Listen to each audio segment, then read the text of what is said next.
Skema fully funded ini akan disesuaikan dengan gaji pokok, masa kerja, golongan, dan jabatan masing-masing PNS.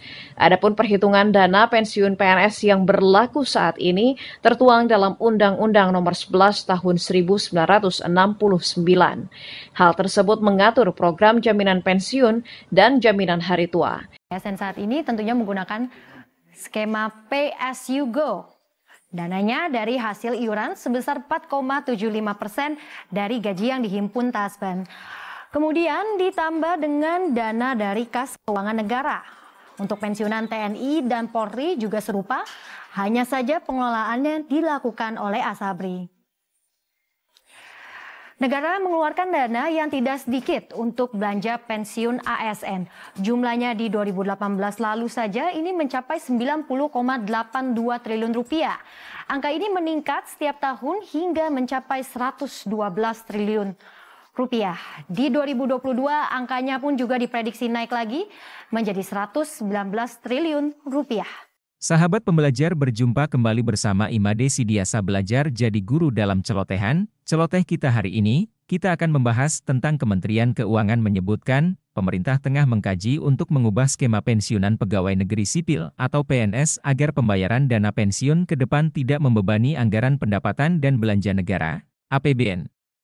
Perubahan skema itu dari Pay As You Go yang dibayar pemerintah menggunakan APBN ke arah fully funded yang disesuaikan dengan gaji pokok, masa kerja dan jabatan masing-masing PNS seperti pernah diberitakan sebelumnya oleh Tempo.co dan Berita 1. Nah, seperti apa beritanya, mari kita simak bersama.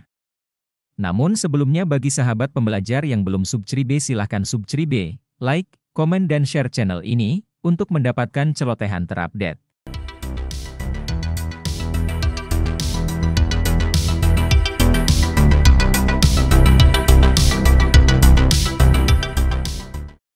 Fully funded bagi pensiunan ASN masih terus digodok pemerintah.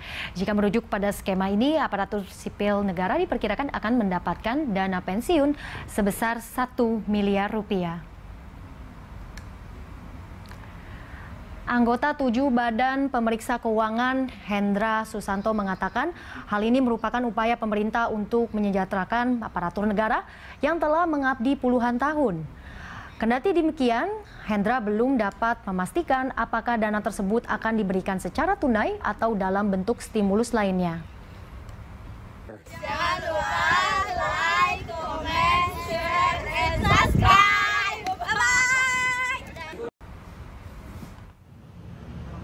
Bisa jadi stimulus, kemudahan-kemudahan, bisa jadi kan 1 miliar itu bisa jadi paketnya beda-beda, misalnya anaknya sekolah gratis misalnya gitu. Kemudian yang bersangkutan pensiunan istri atau suami keluarga ya yang ke ring satunya, katakan anak istrinya berobat gratis misalnya gitu kan, mempunyai asuransi misalnya, atau dia mungkin nanti naik public transport gratis, itu kan bisa terakumulasi dalam nilai 1 miliar itu gitu. Atau mungkin dia juga uang pensiunnya itu kalau sekarang kan 80% dari gaji pokok misalnya. Mungkin juga bisa misalnya 80% dari take home pay. Take home pay-nya sekarang berapa, kemudian gaji bukan dari gaji pokok, dari take home pay dia sekarang misalnya. Nah, itu dia ya, tadi kita tentunya masih menunggu seperti apa skema uang pensiunan ASN yang baru ini. Nah, kalau skema yang lama seperti apa sih sebenarnya pemirsa? Bayaran uang pensiunan ASN saat ini tentunya menggunakan skema Pay As You Go. Dananya dari hasil iuran sebesar 4,75% dari gaji yang dihimpun Taspen. Kemudian ditambah dengan dana dari kas keuangan negara. Untuk pensiunan TNI dan Polri juga serupa, hanya saja pengelolaannya dilakukan oleh Asabri. Negara mengeluarkan dana yang tidak sedikit untuk belanja pensiun ASN. Jumlahnya di 2018 lalu saja ini mencapai 90,82 triliun rupiah. Angka ini meningkat setiap tahun hingga mencapai 112 triliun rupiah. Di 2022 angkanya pun juga diprediksi naik lagi menjadi 119 triliun rupiah. Tempo.co juga pernah memberitakan bahwa Kementerian Keuangan menyebutkan, pemerintah tengah mengkaji untuk mengubah skema pensiunan pegawai negeri sipil atau PNS agar pembayaran dana pensiun ke depan tidak membebani anggaran pendapatan dan belanja negara, APBN. Kementerian Keuangan menyampaikan saat ini pemerintah tengah menyiapkan sejumlah reformasi dan pengkajian skema, konsep, dan praktek sistem pensiun bagi aparatur sipil negara atau ASN. Hal tersebut sebagaimana disampaikan oleh Direktur Jenderal Anggaran Kemenkeu, Isa Rahmatawarta, dalam media briefing yang digelar di Jakarta Senin 29 Agustus. Isa mengatakan, tahun ini alokasi pensiun PNS dianggarkan dari APBN sebesar 136,4 triliun rupiah. Kedepannya, ia menilai alokasi dana pensiun meletakkan beban anggaran dengan lebih tepat.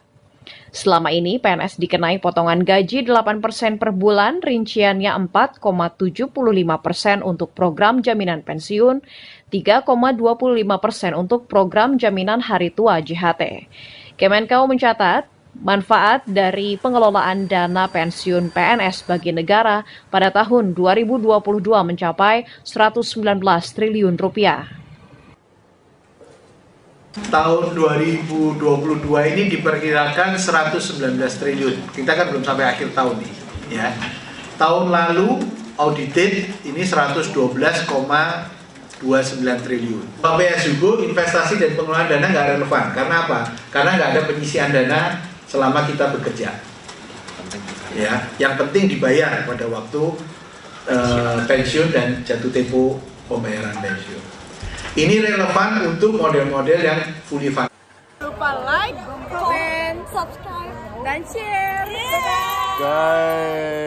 Skema fully funded ini akan disesuaikan dengan gaji pokok, masa kerja, golongan, dan jabatan masing-masing PNS.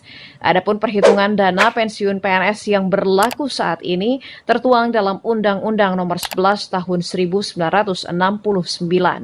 Hal tersebut mengatur program jaminan pensiun dan jaminan hari tua. Sedangkan skema iuran pensiun PNS berasal dari potongan 4,75% gaji pokok PNS tiap bulan. Untuk PNS, jaminan pensiun menggunakan skema pay as you go yang dibayar pemerintah via APBN. Dari Jakarta, Asfar Muhammad, Kantor Berita Antara, mewartakan.